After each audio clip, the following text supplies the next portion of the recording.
शाक भात मेरे करण का प्रिय है, उसे यहाँ आने का समय नहीं मिलता।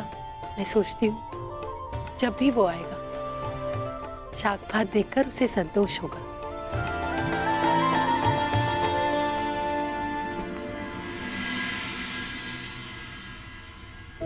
करण,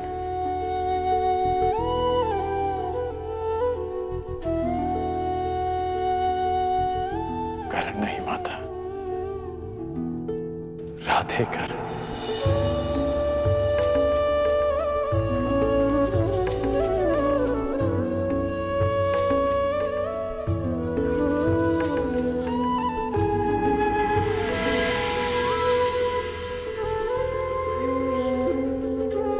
कैसी हो सुप्रिया?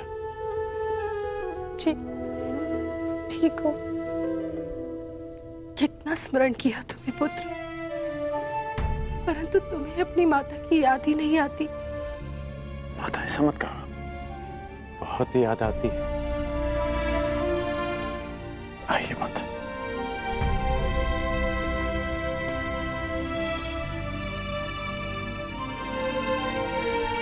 नहीं माता,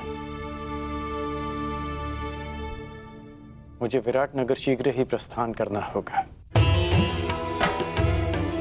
आने में थोड़ा समय लग जाएगा, इसलिए सोचा जाते हुए आप सबसे मिलता जाऊं।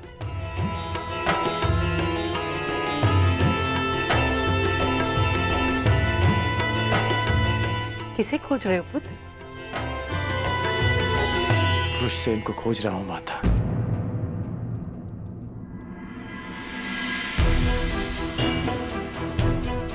बहुत समय हो गया उससे मिले। बहुत बड़ा हो गया होगा ना मेरा पुत्र? हाँ पुत्र, परंतु वो कहीं बाहर गया है। याद होता कि तुम आने वाले हो, उसे कहीं जाने ही ना देते। अच्छा, बाहर क्या? माता, उसे आने में अधिक समय लग जाएगा क्या? कदाचित आज तुम उससे मिल नहीं पाओगे। नहीं माता, मुझे उससे मिलना है। पिछली बार भी विराट युद्ध से पहले जब मैं यहाँ आया था तो उससे नहीं मिल पाया था माता, परंतु इस बार मैं उससे अवश्य मिलूंगा। ठीक है, मैं अपने पुत्र की यहीं प्रतीक्षा करता हूं। अन्यथा यदि आपको पता है कि वो कहां गया है तो आप मुझे बता दीजिए, मैं वहीं जाके उससे मिल लूंगा।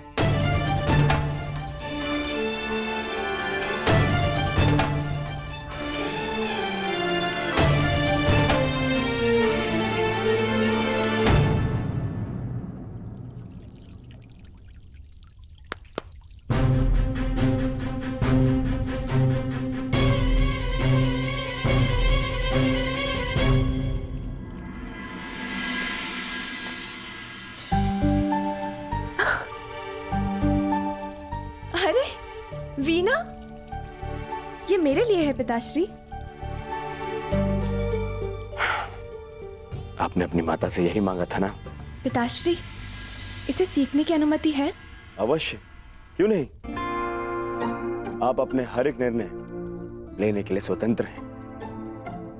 जो चाहे आप कर सकती हैं। पिताश्री, वो मैं आपसे कुछ मांगना चाहती हूँ। मुझे भी आपके साथ विराटनगर चलना है।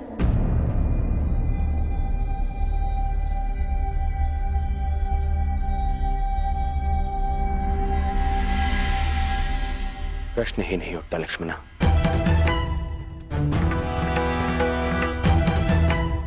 वहां वो पांडव हैं, मेरे शत्रु, और वो छलिया कृष्ण भी होगा।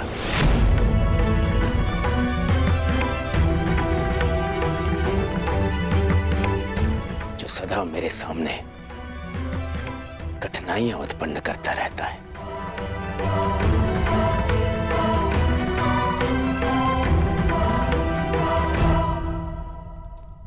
मैं अपनी पुत्री को किसी भी संकट में नहीं डाल सकता।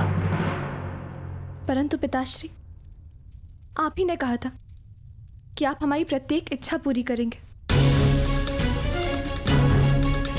अवश्य, परंतु जानबूझकर आपको संकट में तो नहीं ढकेल सकता ना।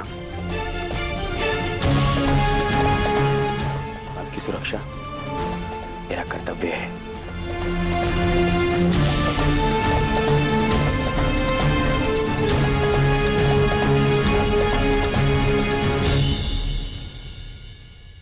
क्या मैं आपसे कुछ पूछ सकती हूँ पिताश्री?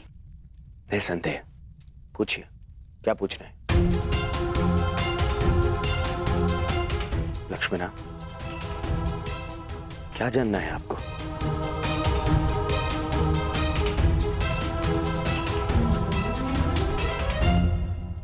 कुछ नहीं, फिर कभी पिताश्री।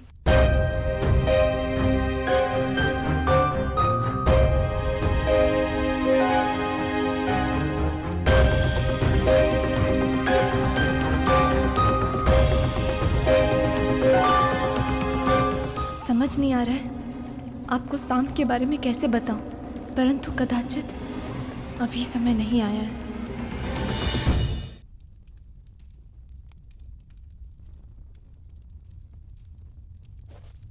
क्या हुआ? आप दोनों इतना विचलित क्यों हैं? कुछ नहीं पुत्र, सब ठीक है।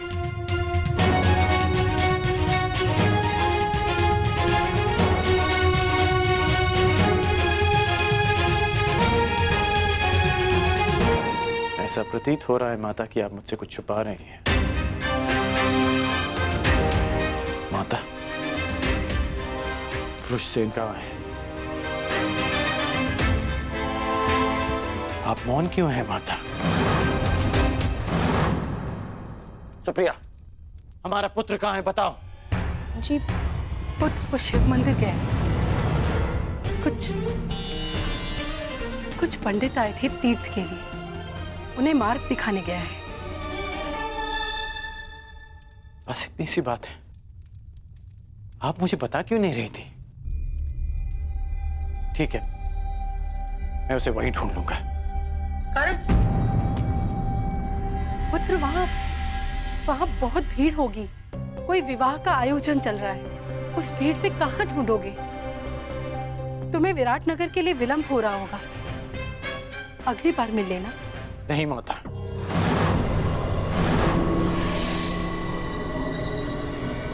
मैं इसी बार उससे मिलूंगा। मैं शिव मंदिर जा रहा हूं माता।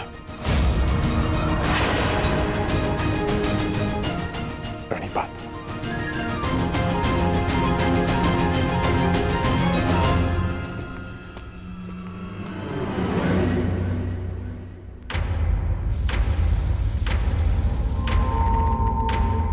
आवश्यकता पड़ने पर आप और आपकी सेना हस्तिनापुर की सहायता अवश्य करेंगे। स्वीकार है। वासुदेव, हमें बलराम ने समर्थन देने का वचन दिया था, और तुमने उन पांडवों को समर्थन देके सब कुछ बिखेर दिया। वासुदेव, कैसे कैसे तुम्हें अपने मार्ग से हटाओ, कैसे तुम्हें पराभूत करो, कैसे तुम्हारा अंत करो वासुदेव, कैसे कैसे करो?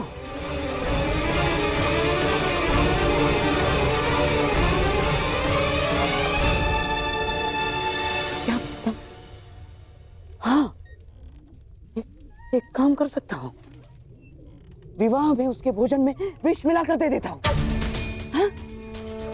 वहाँ इतने सारे अतिथि होंगे, किसी को संदेह भी नहीं होगा। हाँ।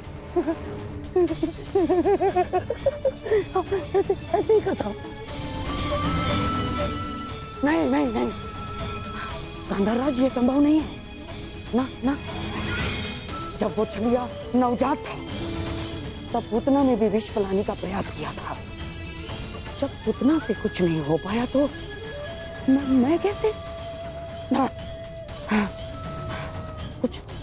कुछ और करना होगा गांधारराज। सोचो। दासी, इधर आओ।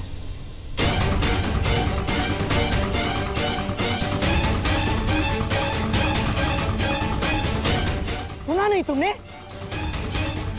जाओ मेरे लिए मदिरा का प्रबंध करो, जाओ।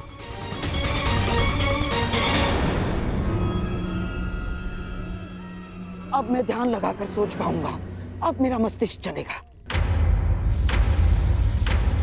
अभी तक यहीं खड़े हो तुम? सुना नहीं तुमने? जाओ मेरे लिए मदिरा लेकर आओ, जाओ।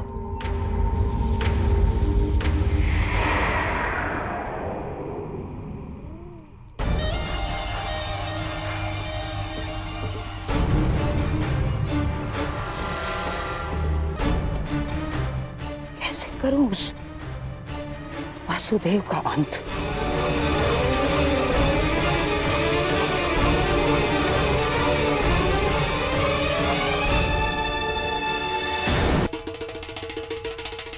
कैसे करूं उस वासुदेव का अंत? कैसे?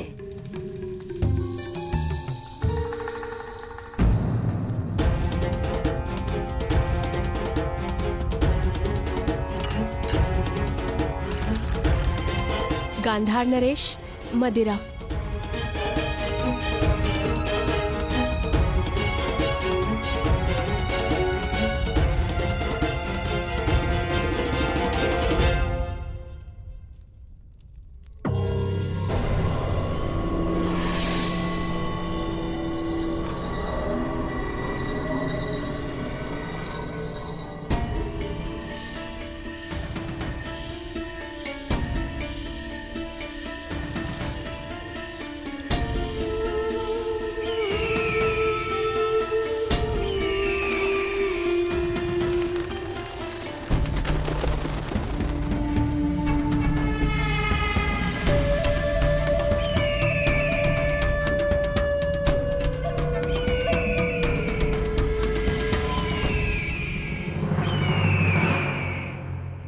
किसी प्रकार मैं इस वासुदेव का अंत कर दूं, तो पांडव निसहाय हो जाएंगे और फिर मेरे प्यारे सम्राट दुर्योधन के विरुद्ध खड़े होने का साहस किसी में नहीं होगा, किसी में नहीं। हाँ?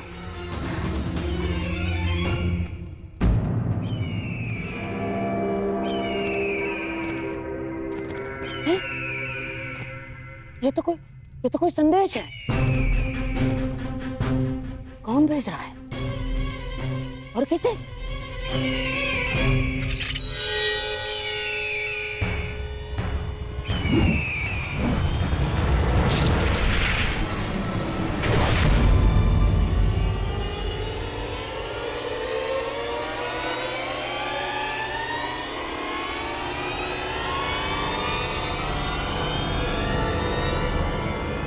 संदेश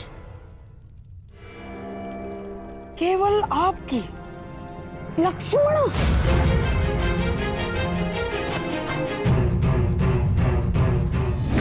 क्या है ये?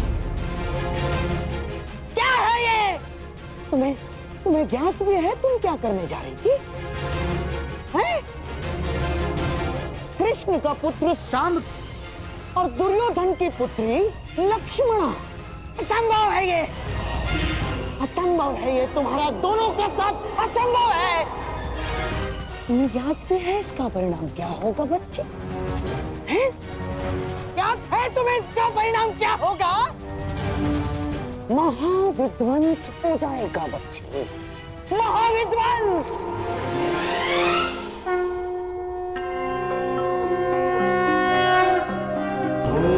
त्र्यंबकं यजामहे सुगंधिं पुष्टिवर्धनम्। महोदय जी, यहाँ तो विवाह का आयोजन था ना, क्या वो समाप्त हो गया? कैसा विवाह भद्र? यहाँ तो कोई विवाह का आयोजन नहीं चल रहा है। कदाचित आप भिन्न स्थान पर आ गए हैं। अर्थात माता और सुप्रिया मुझसे झूठ कह रहे थे, परंतु क्यों?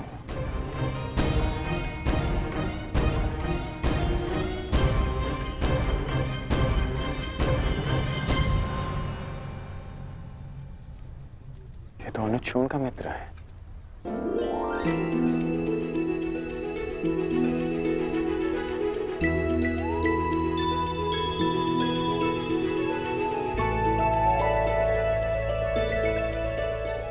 बहुत वर्षों बाद तुमसे भेंट हुई।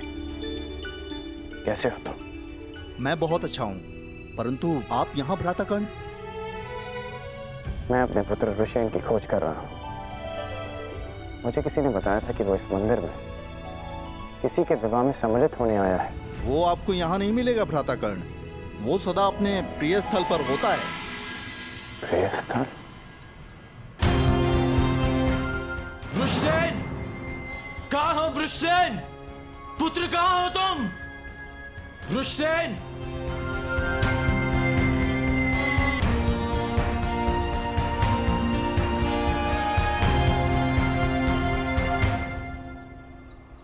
हमें क्षमा कर दीजिए महोदय, क्षमा कर दीजिए।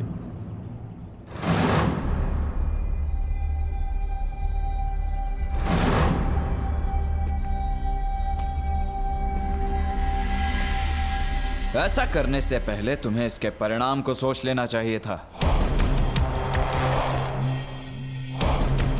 अनेक मनुष्यों ने तुमसे इसी प्रकार निवेदन किया होगा, परंतु तुम दुष्टों ने कभी किसी की याचना सुनी? कौन है ये सब और किस बात की क्षमा मांग रहे हैं? और ये कौन है? हर बार तुम लोगों को एक और अवसर दिया गया, परंतु तुम लोग फिर भी नहीं सुधरे और इसी कुमार्ग पर चलते रहे। परंतु अब समय आ गया है कि तुम्हें तुम्हारे कर्मों का फल भुगतना ही होगा। मैंने तुम्हें साक्ष्य समेत पकड़ा है। अब तुम नहीं बच सकते। नहीं महोदय, ऐसा न करें महोदय, ऐसा न करें, हमें क्षमा कर दीजिए। लूटा हुआ धन हम पुनः स्त्री को लौटा देंगे, पर हमें क्षमा कर दीजिए प्रभु, हमें क्षमा। लूटा हुआ धन लौटा देने मात्र से तुम्हारे पापों का प्रायश्चित नहीं हो जाएगा दुष्टों। सर्वप्रथम उस पीड़ित महिला से क्षमा की भीख मांगो, अन्यथा मृत्यु के लिए तैयार हो जाओ। नहीं नहीं, हम क्षमा मांग लेंगे, हम क्षमा मांग लेंगे।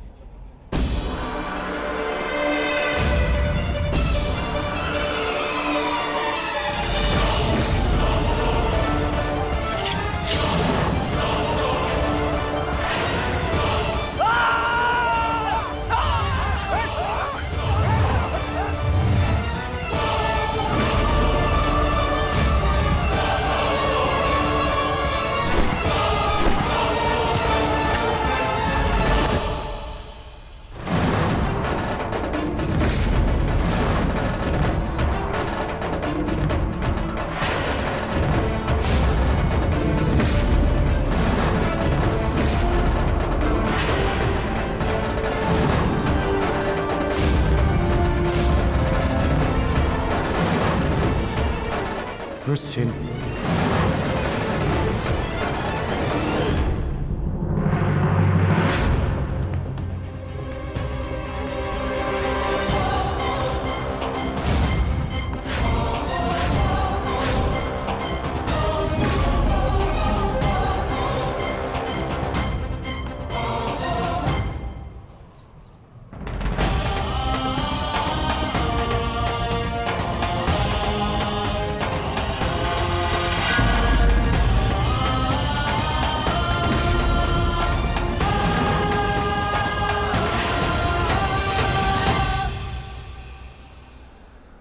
मित्र,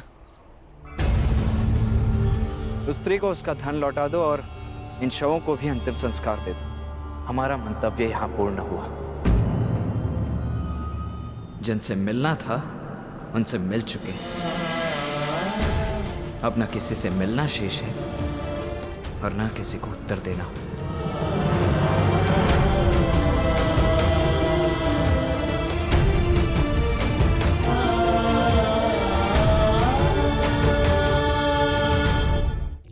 कब से चल रहा है ये प्रकरण? और कब से अपने परिवार के साथ विश्वासघात कर रही हो तुम? अब इस बात से मुझे दुर्योधन को अवगत कराना पड़ेगा। अब वो ही तुम्हारे इस दुस्साहस का निर्णय लेगा। रो लो तुम। नहीं मामा श्री, रुक जाइए। रो लो तुम, रो लो। ऐसा ना करिए मामा श्री, कृपया करके पिताश्री को कुछ ना बताइए, हम आपसे विनती करते हैं।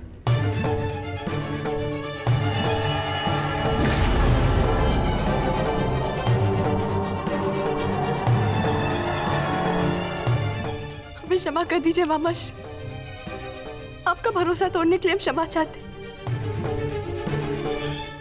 बहुत बड़ी भूल हो गई हमसे। भूल गई थी मैं कि मैं ऐसा संबंध जोड़ने का स्वप्न देख रही जो कभी जुड़ ही नहीं सकता। प्रेम ने मेरी विचार क्षमता नष्ट कर दी। हमें क्षमा कर दीजिए, परंतु कृपया करके पिताश्री को कुछ मत बताइए। उन्हें पता चलेगा तो उनके हृदय को बहुत ठेस पहुंचेगी। उन्हें कुछ मत बताइए।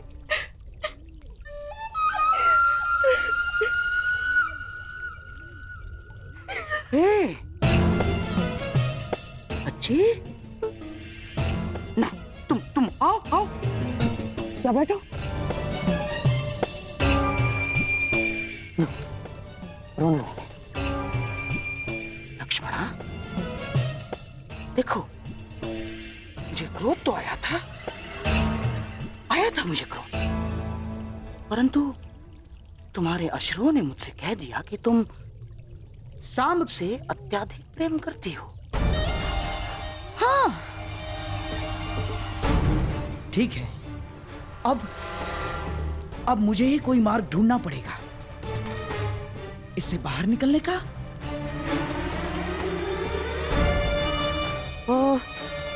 तुम क्या सांब को अभिमन्यु के विवाह में ला सकती हो?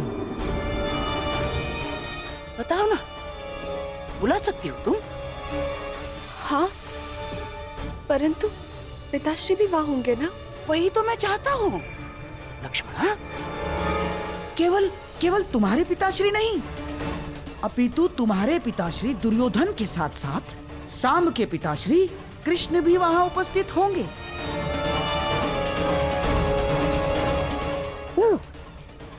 अर्थात तुम्हारे विवाह के विषय में कुछ प्रस्ताव उपस्थित करने के लिए दोनों के पिताश्री वहां होना आवश्यक है कि नहीं?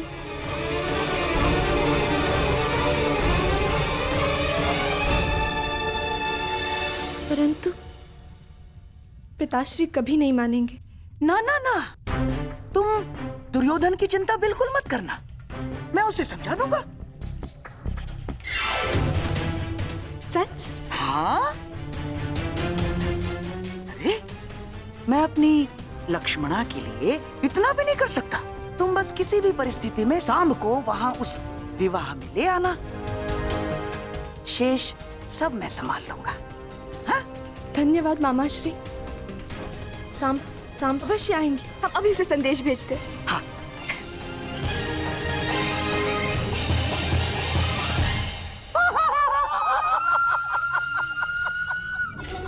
चलिए कृष्ण, अब आएगा आनंद। मेरी अगली चाल के लिए तैयार रहना। तो इस बार तुम्हारी पराजय निश्चित निश्चित। मैं तुम्हारा पिता। तुमने मुझे पहचाना नहीं, परंतु मैंने तुम्हें देखते ही पहचान लिया। तुम्हें मालूम, बचपन में मैं बिल्कुल तुम्हारे जैसा दिखता था। हाँ,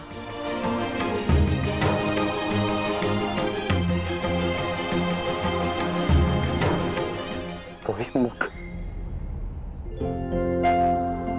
वही शरीर, जैसे मेरा ही प्रतिबिंब हो।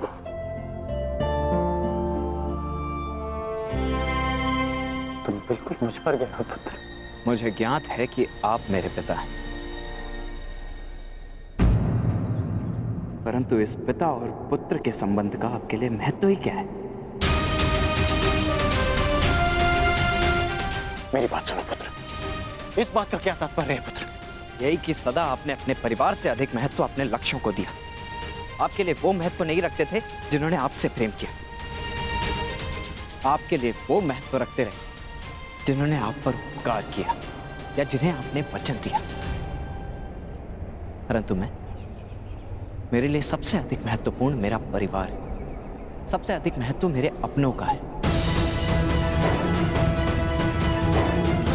मेरी बात सुनो पुत्र। पुत्र मेरी बात सुनो। इतना रुष्ट हो अपने पिता से। जब मेरी आयु में पहुंचोगे तब जानोगे कि मनुष्य के लिए उसका कर्तव्य कितना महत्वपूर्ण होता है। मैं यहाँ केवल तुमसे मिलने आया हूं। अपना मुख मत फेरो मुझसे। इतने वर्षों पश्चात मैं तुमसे मिल रहा हूं और तुम्हें लगता है इस अवसर का कोई महत्व नहीं मेरे लिए? रुष्सेन, क्या हो गया तुम्हें? तुम मेरी बात सुन क्यों नहीं रहे हो? मुझे तुमसे ये आशा नहीं थी। तो और क्या आशा थी मुझसे मेरे पूज्य पिताश्री कि कैसा व्यवहार करूंगा? वैसा ही व्यवहार करूंगा जैसा वो पुत्र करते हैं जिनके पिता उनसे वर्षों के पश्चात मिलते।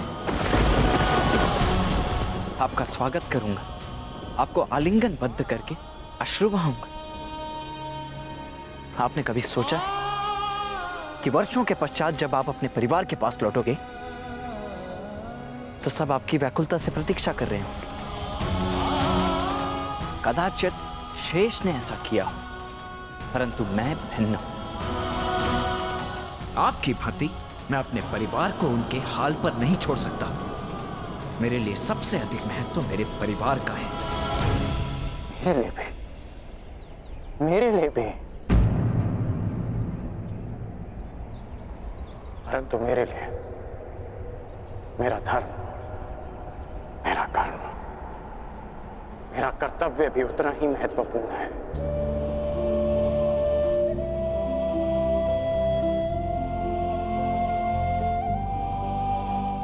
मैं आया था पुत्र, परंतु मैं तुमसे मिल नहीं पाया। वो हस्तिनापुर की ओर से दिग्विजय के लिए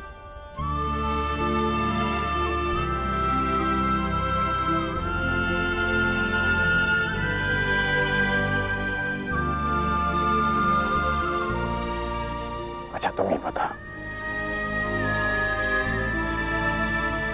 यदि मनुष्य केवल अपने लिए जिएगा, अपने ही सुख के बारे में सोचेगा, तो क्या हमारी आने वाली पीढ़ी का धर्म से विश्वास नहीं उठ जाएगा?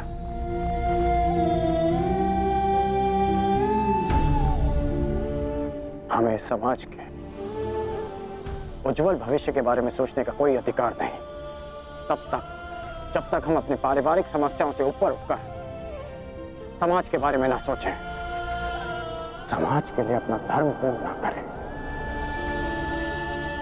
पुत्र,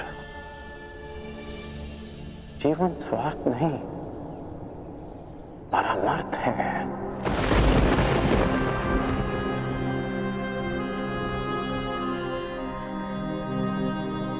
मैंने जो कुछ भी किया उसका मुझे कोई पश्चाताप नहीं, कोई ग्लानि नहीं, क्योंकि मैं स्वयं के लिए नहीं समाज के लिए जिया हूं, लोगों के हित के लिए लड़ा हूं। मैंने जीवन भर परिवर्तन के लिए संघर्ष किया।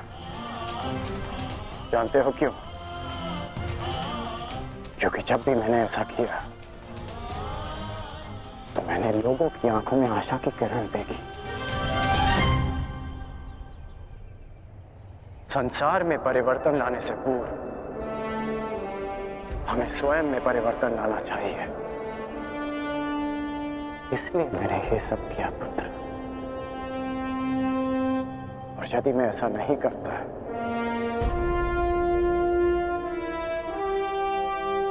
तो तुम आज एक सूत पुत्र होकर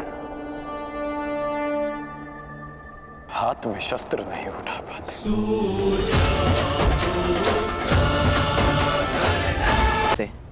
तो एक पति धर्म भी होता है, एक पुत्र धर्म भी होता है। यदि कर्तव्य की बात करते हैं ना, तो अपने परिवार और पुत्र के लिए भी मनुष्य का कर्तव्य होता है। और यदि समाज की बात करते हैं तो ये मत भूलिए कि समाज परिवारों से मिलकर बनता है। आप जिसे परमार्थ कह रहे हैं वो आपका परम स्वार्थ है, और कदाचित मेरा स्वार्थ मेरा परमार्थ। आप अपना धर्म निभाइए और मैं अपने संबंध निभाता हूं।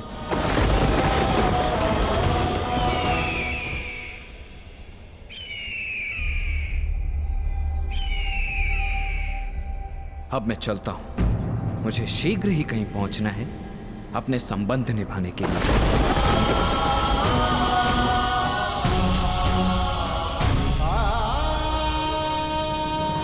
नहीं मामाश्री, मैं कह चुका हूं, लक्ष्मणा विराटनगर नहीं जाएगी, बस। अपनी शत्रुता के कारण अपनी बच्ची का मन तोड़ना कहाँ का न्याय है दुर्योधन?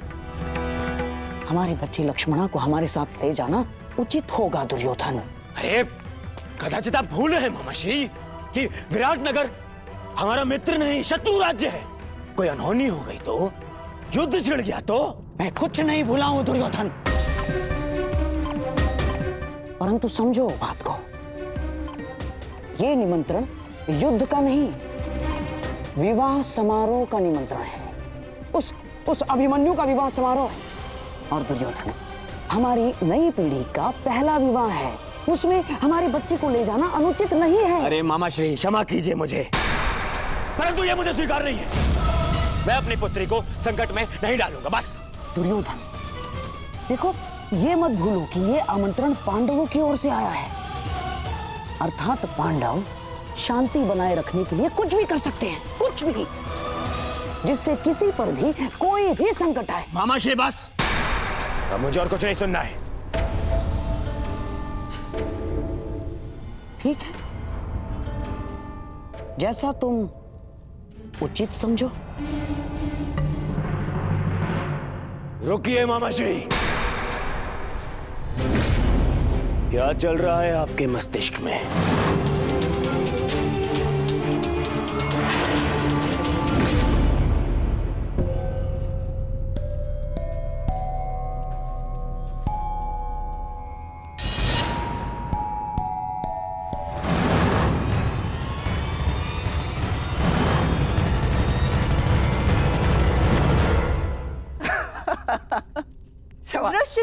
क्षमा चाहता हूं। नहीं, मैं क्षमा चाहती हूँ तुम्हें इस प्रकार यहाँ बुलाने के लिए, परंतु बात ही कुछ ऐसी थी। मैं एक विवाह में जा रही हूँ और मैं चाहती हूँ कि शाम भी वहां उपस्थित हो, और उसे केवल तुम ही वहां ला सकते हो, तो तुम्हारी बात अवश्य मानेंगे। अच्छा, तुम्हारे कहने का तात्पर्य है कि वो तुमसे अधिक मेरी बात मानेगा। वृषसेन, ये परिहास का समय नहीं है, मेरी जान पर लगी है। अब मैं स्वयं जाके तो उन्हें वहां से आने को नहीं बोल सकती ना, क्योंकि मैं जानती हूँ कि वो नहीं आएंगे, परंतु इस बार उनका वहां आना अति आवश्यक है। और तुम मेरे मित्र होके ऐसे उपहास कर रहे हो। अरे अरे ठीक है, यदि इतना ही आवश्यक है तो मैं स्वयं जाकर कुमार साम को लेकर उपस्थित हो जाऊंगा। कहाँ है विवाह? विराटनगर में। वहां तो कुमार अभिमन्यु के विवाह का आयोजन चल रहा है ना, अर्थात तुम उस विवाह में। प्रश्न ये नहीं है कि लक्ष्मणा विराटनगर जाए या ना जाए, प्रश्न ये है कि आप उसे वहां ले जाने का हट क्यों कर रहे हैं? क्यों मामाश्री? ऐसा कुछ नहीं है दुर्योधन।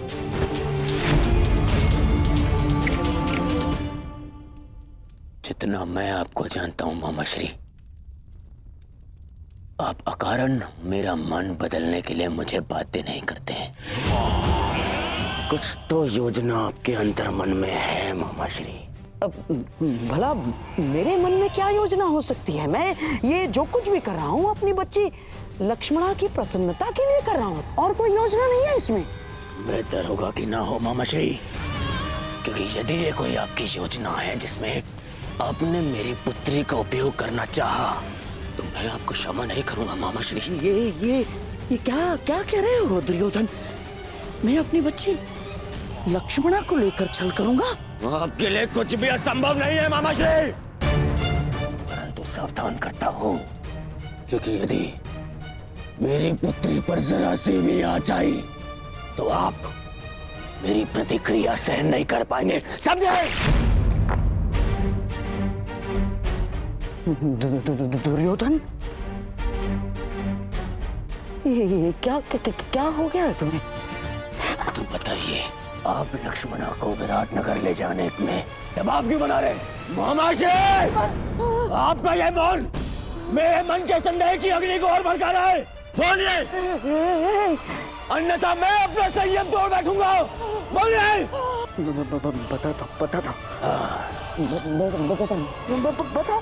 बताता हूँ। भूल जाओ लक्ष्मणा, ये संभव नहीं। तुम अपना ये संदेश किसी और के हाथों पहुंचा दो, मैं ये नहीं कर सकता। परंतु क्यों? लक्ष्मणा, वहां कौरव और पांडव सभी उपस्थित होंगे और मैं नहीं चाहता कि तुम्हारा सामना तुम्हारे पिता से हो, यही ना? ऋष्यसेन, मैं जानती हूँ कि तुम और सांब अपने पिता के समक्ष नहीं जाना चाहते, परंतु ये मेरे और सांब के जीवन का प्रश्न है। मित्र हो ना, सहायता नहीं करोगे? ऋष्यसेन, मैं तुमसे विनती करती हूँ, केवल एक बार उनसे बात तो करके देखो। वहाँ कुछ ऐसा होने वाला है जो हमारे जीवन को एक नई दिशा देगा। ठीक है, मैं उससे बात करने का प्रयास करूंगा, परंतु वो मानेगा या नहीं ये मैं नहीं कह सकता। तुम प्रयास तो करके देखो, सब ठीक होगा। मुझे अपने मित्र पे पूरा भरोसा है। लक्ष्मणा के विषय में क्या कहना है आपको? लक्ष्मणा के विषय में नहीं, लक्ष्मणा के विवाह के विषय में। लक्ष्मणा का विवाह? हाँ दुर्योधन, अब तुम मेरी बात ध्यान से सुनना दुर्योधन। अब मैं तुम्हें बताता हूँ कि मेरे मस्तिष्क में क्या चल रहा है। हाँ।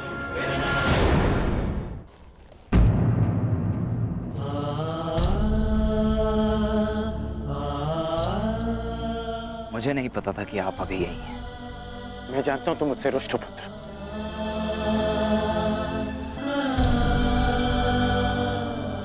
अब समझ में आ रहा है मुझे कि माता और सुप्रिया मुझे तुमसे मिलने से क्यों रोक रही थी।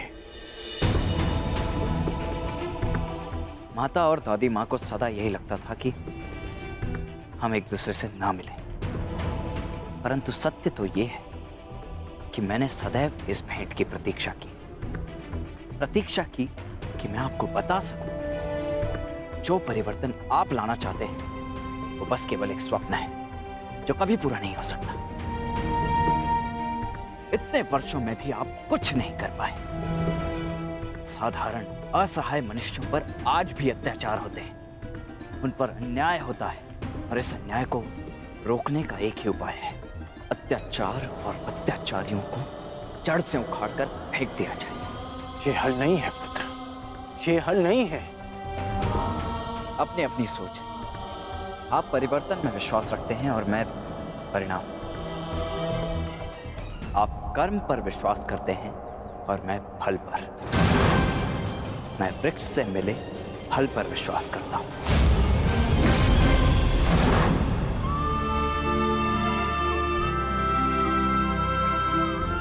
मैं जानता हूं कि तुम्हारे भीतर मेरे लिए बहुत कड़वाहट होगी,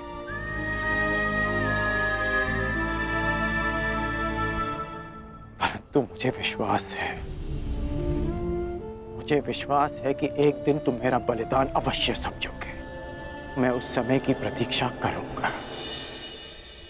वो समय आएगा पुत्र, वो समय आएगा।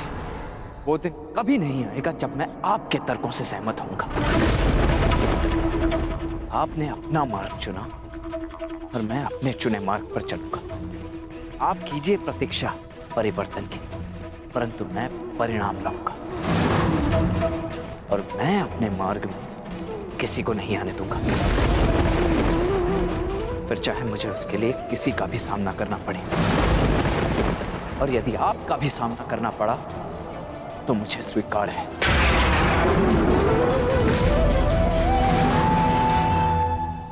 आपने अपना तर्क सामने रख दिया और मैंने अपना पक्ष आपको समझा दिया। अब ये अंतिम अवसर है जब हम मिल रहे हैं।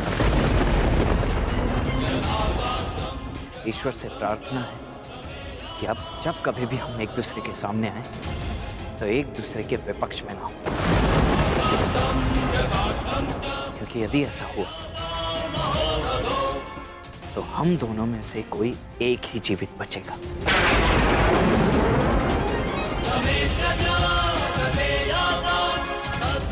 और दोनों ही पक्षों में हानि माता की ही होगी, रोना उन्हें ही पड़ेगा। इसलिए प्रार्थना है कि आगे से मेरे मार्ग में ना आए।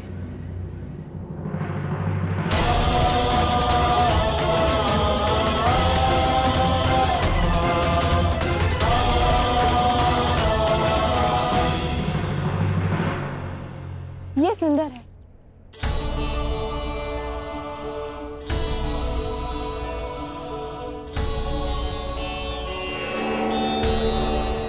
अति सुंदर पुत्री, वस्त्र चयन में बहुत ही प्रवीण हो गए हो लक्ष्मणा।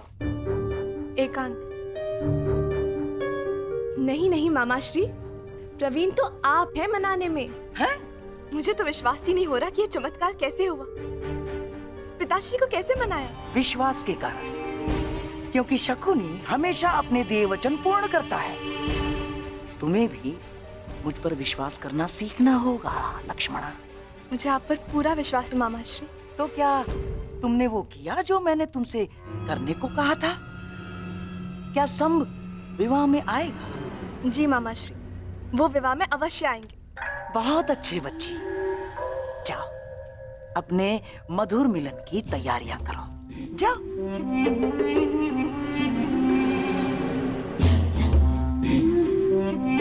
और मैं कृष्ण की पहली बार पराजय की कड़वी मुद्रा देखने की तैयारी करता हूं। मैं नहीं जानता कि तुम भविष्य देख पा रहे हो या नहीं, परंतु मैं तुम्हें हारता हुआ अवश्य देख पा रहा हूं। अवश्य। नहीं जीतोगे तुम, नहीं जीतोगे तुम। चलिए। समझ नहीं आता ऐसा क्या है इस मोरपंख में कि सब इसे देखते ही अपना शीश झुका देते हैं। क्यों इसे देखते ही सबके मन में भक्ति उमड़ पड़ती है। जाने दो मित्र, जिसके मन में जो भावना है उसे रहने ही दो।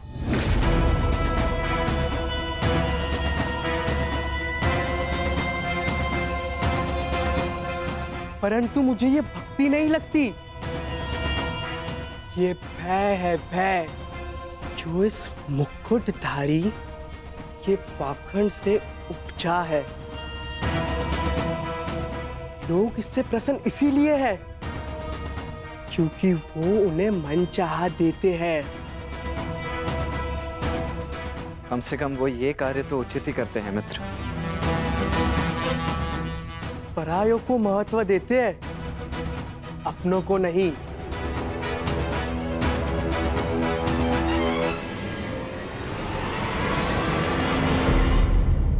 परंतु हम अपनों की बात करें मित्र।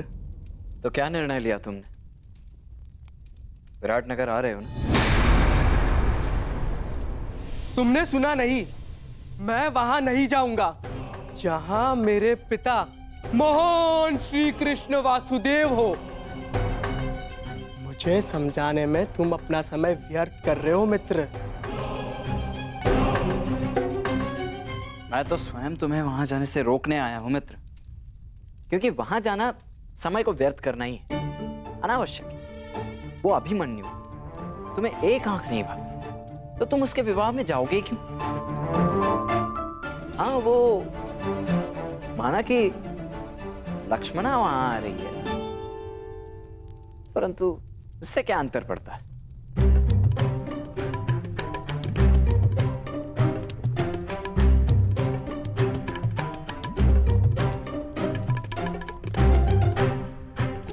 वहां आ रही है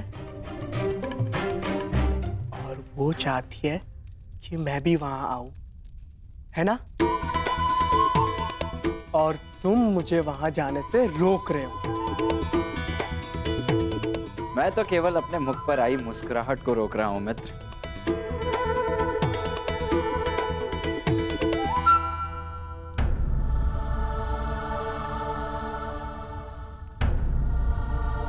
काकाश्री, प्रणिपात। प्रणिपात।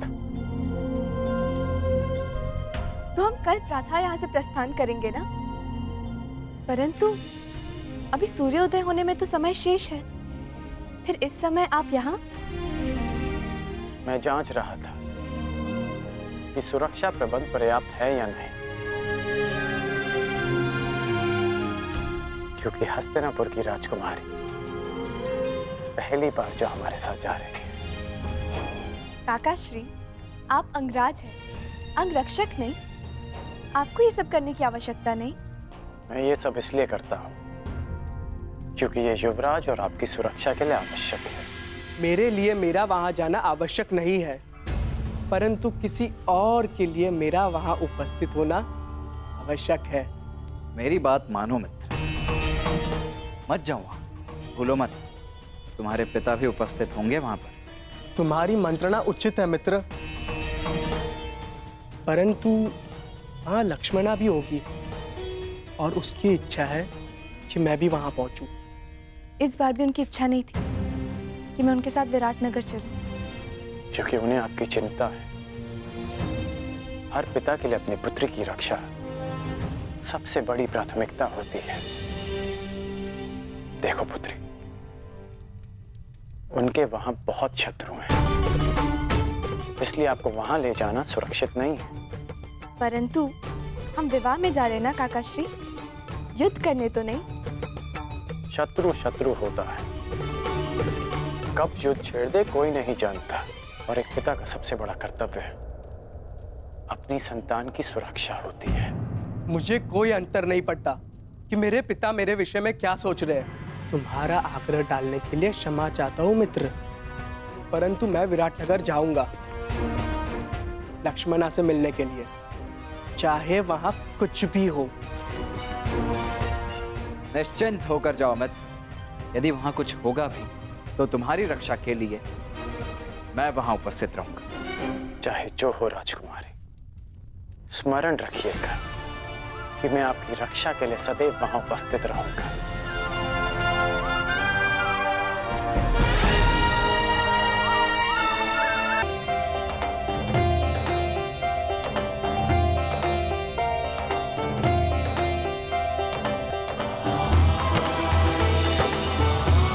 माते,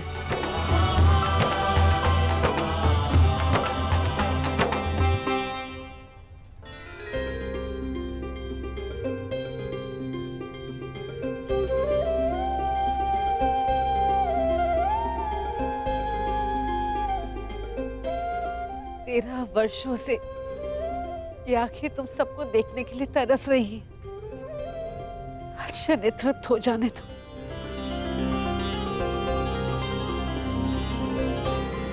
तुम जानती हो 13 वर्ष की इस परीक्षा में मेरे पुत्र सफल क्यों हुए? क्योंकि तुम इनके साथ थी, तुम इनकी तारनहार हो। ईश्वर की कृपा है कि बुरा वक्त समाप्त हुआ।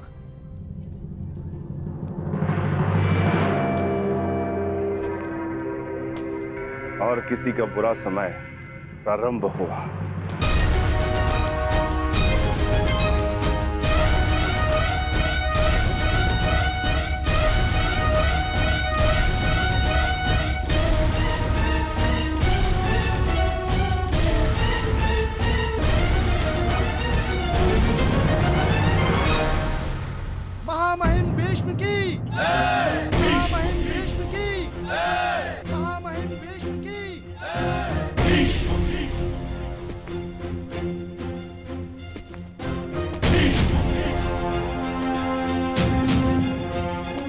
आप यहाँ पधारे, हम धन्य हुए पितामह।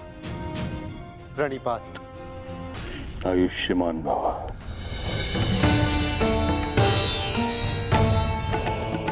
प्राणिपात। स्वागत है महाबली भीष्म। महाराज विराट, मेरे पड़पोते के विवाह पर यदि आपने निमंत्रण ना भी दिया होता तो भीष्म अवश्य आता।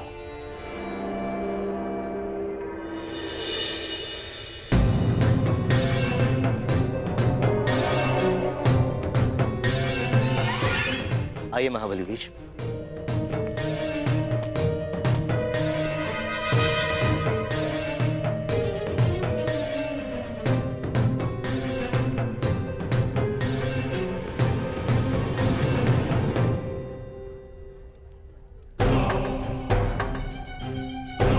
अंतिम भेंट में आशा थी कि अगली भेंट युद्ध भूमि में ही होगी। मेरी भी आशा टूट गई अर्जुन। वैसे पुत्र के विवाह की बधाई हो, स्वागत है, धन्यवाद।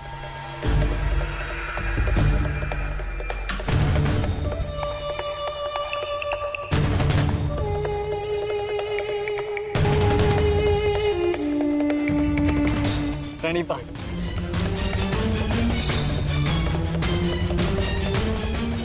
देख रहे हैं मामाश्री, किस बात है ये पितामह इन पांडवों से घुल मिल रहे हैं।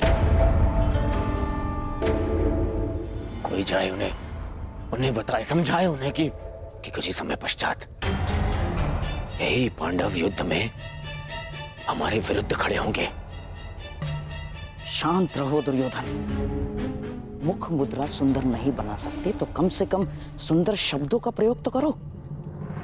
और ये मत भूलो कि हम यहाँ केवल अभिमन्यु के विवाह के लिए नहीं आए। हमें हमारी बच्ची लक्ष्मणा के विवाह के विषय में भी बात चलानी है और एक कर्तव्यनिष्ठ पिता की भांति व्यवहार करना सीखो और ये बचपना छोड़ो।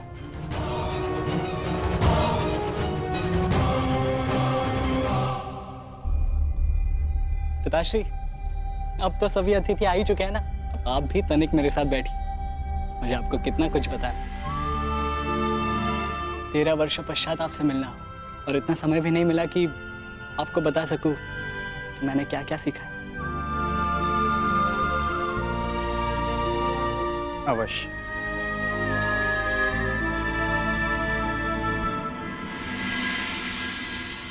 जिनसे मिलना था उनसे मिल चुके हैं। अब न किसी से मिलना शेष है और न किसी को उत्तर देना।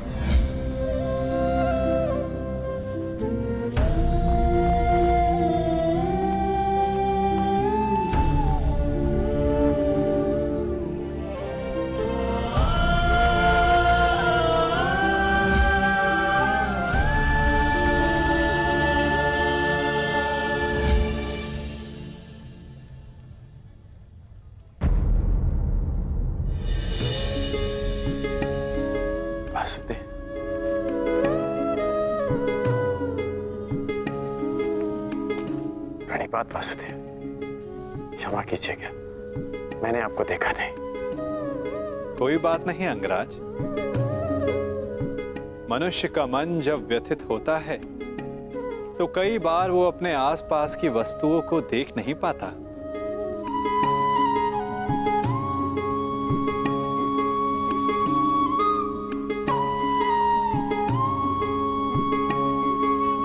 मैं व्यथित हूं, ये आपको कैसे ज्ञात हुआ? लगता है तुम भूल गए अंगराज। सारथी हूं, योद्धा का मन पढ़ लेता हूं। अभिमन्यु को देखकर तुम्हें वृषसेन का स्मरण हो आया ना?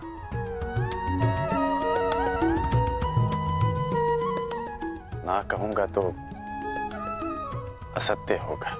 पिता पुत्र का संबंध बड़ा विचित्र होता है। दोनों जन्म से जुड़े होते हैं, साथ होते हैं, परंतु कई बार साथ आने में बड़ा समय लग जाता है।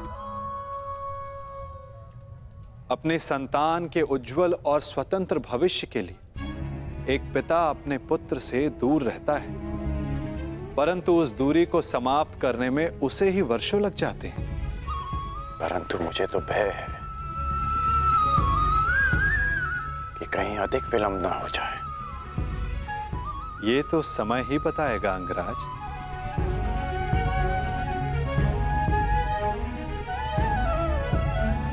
अच्छा वासुदेव, शाम कैसा है? वो आपके साथ नहीं आया? वो अच्छा है अंगराज, उसका यहां आने का मन नहीं था, इसलिए साथ नहीं आया। परंतु मन की गति बड़ी चंचल होती है अंगराज, क्या पता कब बदल जाए। वासुदेव क्षमा कीजिएगा, परंतु मेरे पूछने का एक और तात्पर्य है। आपका आपके पुत्र से संबंध कैसा है? मैंने कहा ना अंगराज, पिता पुत्र का संबंध बड़ा विचित्र होता है। मेरी दशा तुमसे भिन्न नहीं है और मैं भी प्रारब्ध नहीं बदल सकता।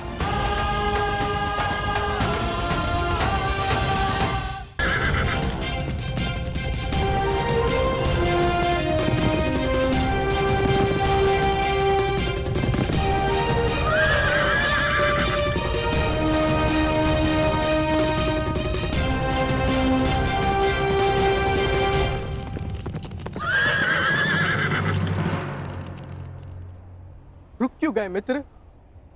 अभी विराटनगर दूर है। परंतु मेरा साथ यहीं तक था मित्र सांब। अर्थात तुम चाहते हो कि मैं वहां अकेले सबके समक्ष प्रस्तुत हो? नहीं मित्र, तुम मेरा साथ नहीं छोड़ सकते। मैं तुम्हारा साथ नहीं छोड़ रहा हूँ मित्र, मैं यहीं तुम्हारी प्रतीक्षा करूंगा। परंतु ऐसा क्यों? जब तुम यहाँ तक आ ही गए हो तो मेरे साथ क्यों नहीं चल सकते? क्या बात है मित्र? क्योंकि आने वाले पल तुम्हारे प्रेम लक्ष्मणा से तुम्हारे मिलन के सुखद पल हैं मित्र, मैं उसे बिगाड़ना नहीं चाहता। परंतु ऐसा क्यों होगा? तुम भला कोई बाधा क्यों डालोगे? क्योंकि कौरव वहां आए तो मेरे पिता भी अवश्य आए होंगे। मेरे पिता भी वहां है, हमें उन्हें अनदेखा करना है। कुछ बातें अनदेखी नहीं की जा सकती मित्र, मैं उनसे अंतिम भेंट करके आया हूं। यदि अब भेंट होगी तो विध्वंस होगा और मैं ये नहीं चाहता। ऐसा नहीं है वृषसेन। ऐसा ही है मित्र, अब यहां से तुम्हें अकेले ही जाना होगा। परंतु विश्वास करो, यदि कुछ भी अशुभ होता है तो पीछे पलट कर देखना, मुझे समक्ष पाओगे। जाओ सांब, लक्ष्मणा तुम्हारी प्रतीक्षा कर रही है। और हाँ, शांत रहना मित्र, स्वयं किसी संकट को आमंत्रण मत दे देना।